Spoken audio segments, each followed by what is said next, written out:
ठीक है, हो गया, ठीक है भैया।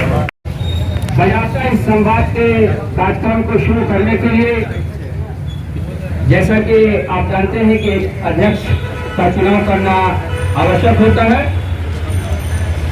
तो मैं समर्थन करता हूँ का संचालन करें।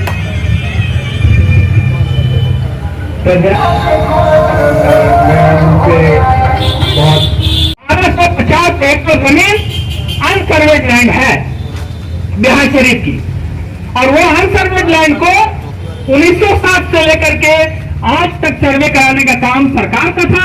सरकार ने सर्वे नहीं कराया, लेकिन आज के दिन में उसकी रजिस्ट्री बंद है, उसका मोटेशन बंद है, उस पर आप नक्शा बना नहीं सकते। लाखों लाख परिवार जो उसमें रह रहा है, वो सारा का सारा परिवार अनऑथराइज्ड है, किसी दिन भी उस पर बुलडोजर चल सकता है। हर दिन कोई न कोई एक नया कानून मोटेशन के नाम पर जदयू से जुड़ा हुआ रहा, लेकिन मैंने मुख्यमंत्री जी को लिख करके दिया। हमारा आज भी सारा मोबाइल पर सब कुछ ओपन है। मैंने कहा कि माननीय मुख्यमंत्री जी, हेलो,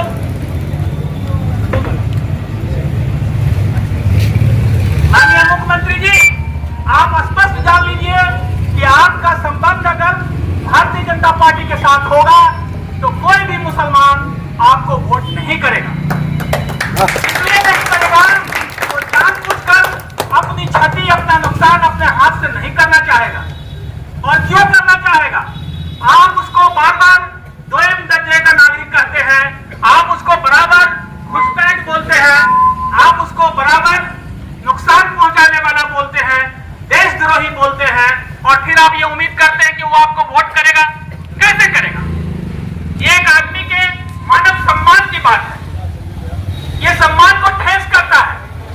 आप जिस वक्त ये कहते हैं कि मैं देशद्रोही हूं, मैं अपने बाप दादा को याद करता हूं, जिन लोगों ने देश की आजादी के लिए यहां मेहनत की, जिन लोगों ने उस जमाने में जेल गए, जिन लोगों ने उस जमाने में अपना सोना दान किया, और आज आप कहते हैं कि हम देशद्रोही हैं।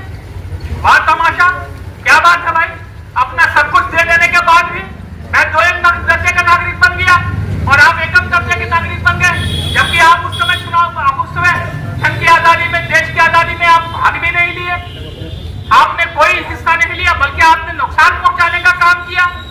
आपने नाथुराम गॉडसे जैसे आदमी को पैदा कर करके महात्मा गांधी जी की हत्या करवाई, और आप अपने आप को बन गया कि आप बहुत बड़े देशभक्त हैं, हम लोग देशद्रोही हैं।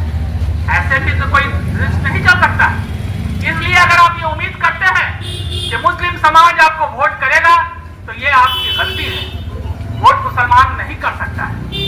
अब जो भी आदमी जो अपना पॉलिटिक्स चमकाने के लिए या कुछ भी करने के लिए आपको अगर कुछ समझा रहे हैं, आपको गलत बात से अवगत करा रहे हैं, तो ये आपको समझना है और आपको देखना है।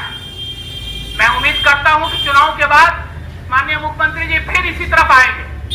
अब उस समय हमारे दीपांकर भट्टाचार्य भाई जैसे लोग, तरीके नेता, उन लोग को यह सोचना पड़ेगा कि बार बार पलटने वाले लोगों के साथ क्या किया जाए, कैसे उनके साथ हम लोग को निपटा जाए, ताकि भविष्य में लोग अपने को ठगा ठगा महसूस न करें।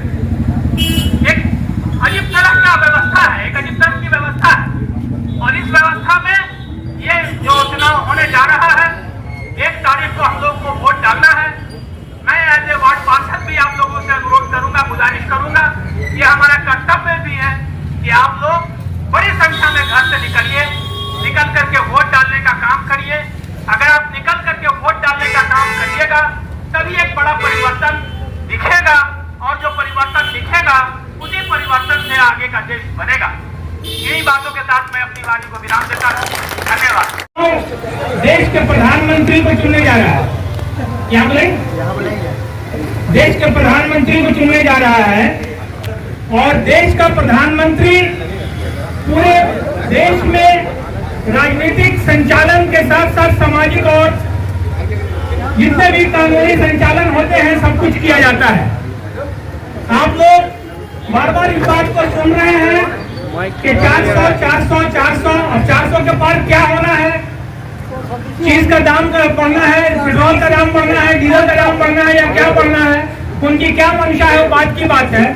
लेकिन जो चीज वो चाह रहे हैं संविधान में बदलाव, वो संविधान का बदलाव जो आप लोग देखना चाह रहे हैं, संविधान में बदलाव होते हैं, कई संशोधन आते हैं, 77वां संशोधन तक हम लोगों ने देखा, उसके बाद जो भी संशोधन आते हैं, संशोधन का आना कोई खराब बात नहीं है, लेकिन संशोधन को जिस तरह से किसी धर्म विशेष पर या किसी जाति विशेष पर चुन करके अगर उसका परिवर्तन लाया जाए तो यह चिंता का विषय हो जाता है। मैं राष्ट्र की बात बाद में करूंगी, पहले बिहार की बात करना चाहूंगा। बिहार में हमारे मुख्यमंत्री जी बार बार दोनों तरफ से वो सरकार सत्ता में रहते हैं, मैं भी उनके साथ सत्ता में था, मैं भी पार्टी में गया था, हालांकि पहले हम लोग माले में थे, हम लोग माले में चुनाव भी लड़े, हम लोग 2000 में इस्लामपुर में भाई साहब हमारे कुर्सी आलम साहब चुनाव लड़े माले से, 26,000 वोट हम लोगों ने लाया, जिला का ही नहीं बल्कि राज्य का 2-3 वोट में से हम लोगों का नंबर था।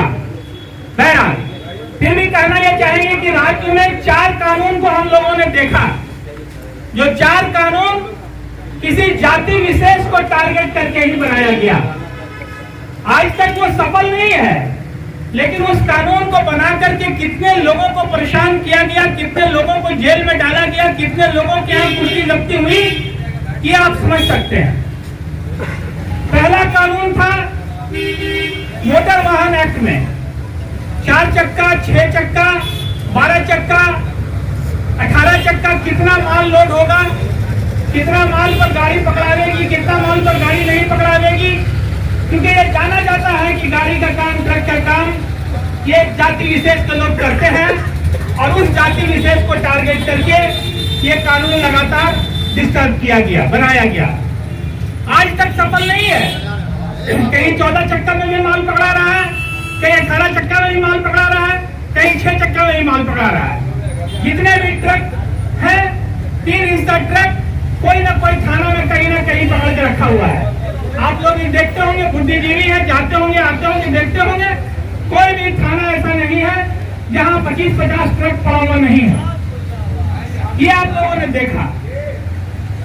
असफल कानून गाड़ी के मामले में, लोडिंग के मामले में बिहार में पाया गया। दूसरा कानून आप लोगों ने देखा शराब का। शराब का कानून, शराब बंदी भी है, शराब चालू भी है। पहले शराब घर घर बिक रहा था, अब घर घर जमा शराब जाकर के डिलीवरी हो रहा है। हम लोगों ने भी देखा शराब से किसको फायदा हुआ, किसको नुकसान हुआ, किस जाति विशेष को टारगेट करके ये शराब का कानून बनाया गया। आज भी जो गरीब गुरबा, जो हरिजन, जो शेड्यूल कास्ट, शेड्यूल ट्राइब के लोग हैं, वो लोग इसके लिए थाना में, जेल में ज्यादा बंद हैं बनिस्बत इन लोगों के यहाँ आराम से घर के अंदर शराब पहुंच रहा है। ये कानून भी इनका पूरी तरह से विफल रहा। तीसरा कानून जो सरकार का विफल रहा,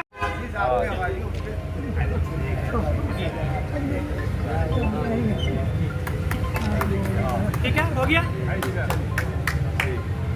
ठीक है भैया। स्वास्थ्य कर्मियों में दीपांकर भट्टाचार्य जी, रामनरी जी और मीटिंग में आए हुए तमाम लोगों को मेरा सलाम। हयात लेके चलो, कायनात लेके चलो, चलो तो सारे जमाने को साथ लेके चलो।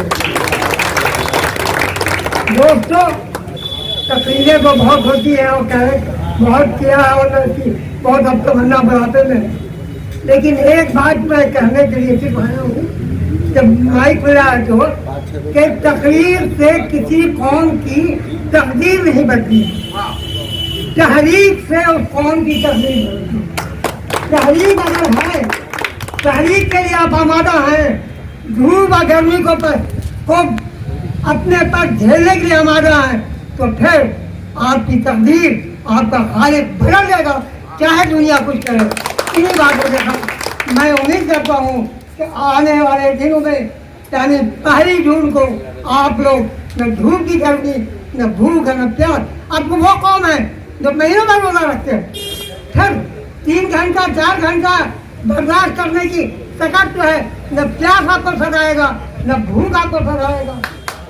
ऐसे आप पहली जिम्मेदारी के तौर पर ये काम करें। इन्हीं के साथ मैं अपनी बात करूँगा।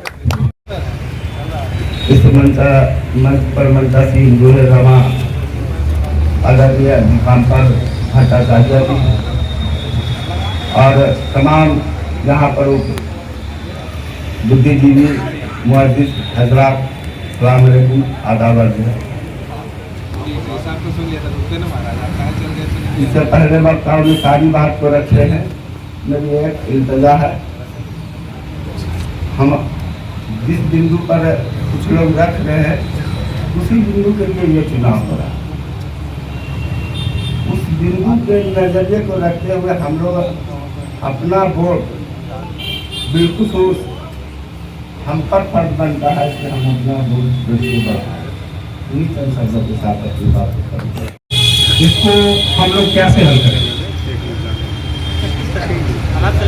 जैसे अभी सरकार की जो पॉलिसी आ रही है या सरकार के जो बातों से जो सामने आ रहा है, उससे तो वो स्पेसिफिक पार्टिकुलर सेगमेंट को अटैक कर रहे हैं। वो इसमें सब यूसीसी ला रहे हैं, प्लस आपके माइनॉरिटी के जो स्टेटस हैं, वक्फ बोर्ड है, ये भी आने वाले दिनों में खत्म होने वाला है। अगर इनकी सरकार आ गई तो आपको चुन कर आपके एक पॉइंट, और ये सिर्फ मुसलमानों के साथ नहीं, जो नॉन मुस्लिम्स हैं उनके साथ भी इस तरह का स्टेप्स ये ले रहे हैं। जैसे महंगाई की मार मार रहे हैं, ये इवन आटा चावल गेहूं जितनी भी चीजें हैं इन पे जीएसटी लगाकर मारना शुरू किया, और वैसे लोगों को इन लोगों ने बढ़ावा दिया जो इनके सपोर्टर रहे, जो इनके साथ कांधे से कांधा मिलाकर चलाते हैं, जैसे इनको वॉशिंग मशीन कहा जाता है। तो सर, ऐसी वॉशिंग मशीन को हटाने के लिए हम लोग तो अपनी स्ट्रैटेजी बना ही रहे हैं, लेकिन आपकी जो गाइडलाइन है वो स्पेसिफिक इन्वायरमेंट को देखते हुए आप बताएं प्लीज। सर, अपने भाषण में आपकी बात को रखेंगे।